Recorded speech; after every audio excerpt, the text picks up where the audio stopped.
The most wonderful time of the year, and it's events like the Live Nativity next week, Mark, that really adds to the holiday festive season. But we're going to talk about that in just a minute. We welcome Phil Taylor this morning. Good morning, Pastor Phil Taylor from Grace Fellowship Church. How are you? I'm good. Thanks for having me over. Again, twice a year we do this? Yes, we do. We need to make it happen a little bit more regularly. Yeah, I would love to. Before we get into what's going on next weekend, let's talk about what's been happening out at the church. Lots of things. Yeah, we did a major renovation over the summer.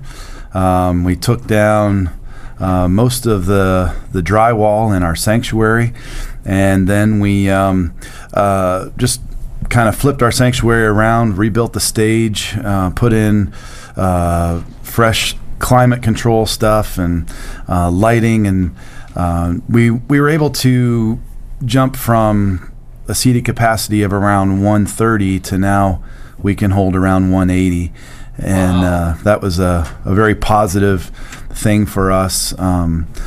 We still have a long ways to go. We're on about a 7-year remodeling project. So we're in phase 1.2 now with the finishing of the sanctuary. We're going to move into the lobby area. We don't really have an entrance to our church. You just kind of come in a hallway, and we're looking to change that over the spring. So when did this process begin? When did the planning begin? Mid 2010. Really? Yeah. Yeah, we sat down with an architect, talked about our vision, what we wanted to do. Then we really began to evaluate kind of the purpose. Usually, I think most churches would say that if they're going to do remodeling, it needs to fit into their overall purpose of what they're doing. So we didn't want to just spruce things up. We actually wanted to do something that was going to be long lasting. And so, yeah, we began the process about mid 2010, and around 2012, we started getting some drawings in, and then early 2014, we got our final set of drawings and wow. started. We were hoping actually to begin the work late 2014 in August. And we just weren't ready, and we wanted to make sure that we had everything together for the project. So we ended up starting it in late July 2015. So you've come a long way in just a couple months. Yeah, we from beginning to end of actual construction was only 11 and a half, 12 weeks. Wow. And we met in our parking lot under a tent, which was like a throwback to the 70s. When I was a kid, we used to have tent meetings and that kind of thing. Traveling evangelist would come and would meet with us outside. And so that's what we were doing. We were meeting in the parking lot. And also a building project, sometimes a lot of people will say, you lose people, or it can be, people can kind of argue over the renovations and that kind of stuff. That never happened. It never came up. We came out the other side unified, stronger. Well, it seemed like you were pretty open during the process, though. I mean, with everything. So it wasn't like people were in the dark with what was going on. Right. Yeah, I was posting things on Facebook, updating our website. I would do video updates every once in a while, right on the construction scene. So it was. Yeah, I kind of felt like was that guy Tyler something or other from the Extreme Makeover, whatever. I can't remember his name. Pennington or something. Ty. There we go. So I'd run in there with my cell phone and take a 30-second video and post it on our website. And I think, for the most part, we were doing a really good job with communication, letting people know what was going on. We always had it open so people could walk in and see what was going on. Every Sunday, we would encourage people to stick their heads in there and see what was happening. At one point, it was like, man, this is going to take forever, because we actually had bulldozers and tractors inside the sanctuary. We had to completely hammer up the whole floor, the jackhammer the whole floor. Wow. And we weren't expecting to have to do as much of that as we did. They probably did about 2 weeks of that when we thought they'd only do 4 or 5 days. So it was pretty intense at one point. So for you, I'm sure it felt like it took forever. Yes, yeah, it really did. And even when we started getting close to our target date of October 11th was our actual first full service in there. The Thursday and Friday before, they're still working on the carpet. They're still painting. It was completely like one of those reality TV shows. I mean, everybody's The family's hustling. coming. I know. Yeah, we got to move that bus in about 3 days, and there's just no way that we were going to be able to do it. But it worked out. I mean, it was amazing. Really a big blessing. Our youth minister, Brent Smith, we hired him as our general contractor, and he did an incredible job, and just worked with the people that we were subbing some things out. Excellent communicator, kept us on track as best as we could. And a number of times I was putting him on the spot on a Sunday morning. I was like, "Oh yeah, we'll be doing this in about 10 days," and he'd be sitting there going, "Oh my goodness, we're nowhere near that spot," And so.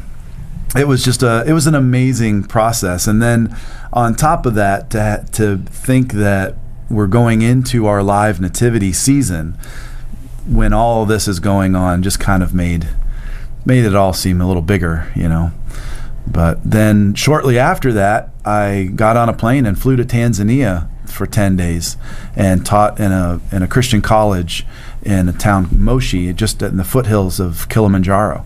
Wow. And I was there teaching Old Testament survey for 5 days, but I was gone for a total of 10. Wow, what an exciting trip. Yeah, right there in the foothills of Kilimanjaro. Excuse me. So, when you go on a trip like that, do you have goals for yourself, things that you want to try to take away from a trip, or things that you want to bring to the people, or is it one of those things where you just go and experience it, and whatever you pull away is a nice surprise? A lot of times when we go on a trip, the second thing, what you said, is kind of how they go. We go wanting to bless the people in a particular way, or just wanting to see what's going on. This particular trip, though, I went with one other member of our church, and we had the specific task of teaching at the Christian college. And so I taught for 5 hours a day, 3 of the books in the Old Testament, and I spoke through a translator. It was a lot of work, very enjoyable, very busy, long hours. When you're speaking through a translator, it lengthens things. It doubles your time. So if you're going to speak for 30 minutes, you're speaking for 50 minutes, and it's just it's a very impressive time to be able to be saying, hey, this is a unique experience. I'm used to going to other countries and speaking in churches and pastor conferences, but to do a trip like this, I went into the classroom, and I had never taught in a classroom setting in another country before. So, and it was just an amazing experience. To be that close to Kilimanjaro was intense. Yeah, and that's our friend Dan Larkin. He is a world traveler personified. That man turns 80 in 2 weeks. Oh, wow. And he was my guide and mentor. He was the connection with the Bible school. He actually had a hand in starting the Bible school when that we went to. He celebrated his 60th wedding anniversary in October, and he hopped on a plane, took me to Tanzania. We were home for 5 days, then he got on a plane and went to Bosnia. He just got back from Bosnia 3 days ago. So Dan Larkin was the guy that went with me, and just a tremendous thing. Now that's picture beautiful. Is actually a rare occasion where you can see both peaks. And so the main peak is Kosho or something like that. I'm really bad at remembering the names of it. And Moenza is the smaller one off to the side, and you rarely get to see both of them at the same time. But wow, you got a real treat then. Yeah. The elevation of the main one is over 19,000 feet. It's the tallest standing free range mountain in the world. It's not connected like to the Rockies, Himalayas, like we're used to. You're just driving along through Indiana, and boom, there's a It mountain. is. Wow. Yeah, it's really cool. Now, people think that you were without some of the luxuries, but here you found a Starbucks. Yes. See, this is yeah. We're right in downtown Moshi, and they had an espresso bar there. I was like, man, I'm getting one of those. So, and it was good too. Their coffee, they make coffee right there in the town. Wow. So- And this is the crew. Yes, those were the students that we taught, and they're all full-time, already functioning pastors and lay leaders in their church, and that was a unique experience too. A lot of times in our culture, somebody goes to Bible school hoping that they're going to go into full-time ministry. They're already in full-time ministry, and then they take time out to get more education. Wow. So they're really into what's going on. It was an awesome experience. The guy standing there with me is the translator. His name is Lazaro, and he's also the administrator of the Bible school. Wonderful, wonderful family. You sound like you had a lot of pleasant surprises. Yes, it was really, really a good experience. How often would you like to make those trips? Are you doing that every other year? Well, for now, it looks like I'm going to be going at least once a year. There's the potential of a return trip right away in February. Wow. Which is a fast turnaround. But there's the chance to teach in July in 2016 isn't going to work out for me, and they had an opening in February. So it's very possible that I'll go back at the beginning of February. We're here with Pastor Phil Taylor. We're going to be talking about the Live Nativity in just a moment. It is 21 minutes past the hour of 8 o'clock. This is the Morning Drill on Stream Television and the Allegheny News Talk Sports Network. Let's talk quickly. You're traveling to a different part of the world. There's a lot going on right now in the world. Travel advisories, religions at odds. As a pastor here in Titusville, Pennsylvania, in Northwest Pennsylvania, what are you seeing happening in the world, and how do you bring that to the people who sit and listen to you on a weekly basis? I really try to, every Sunday, remind our people that there are Christians around the world that are paying the ultimate price for their faith.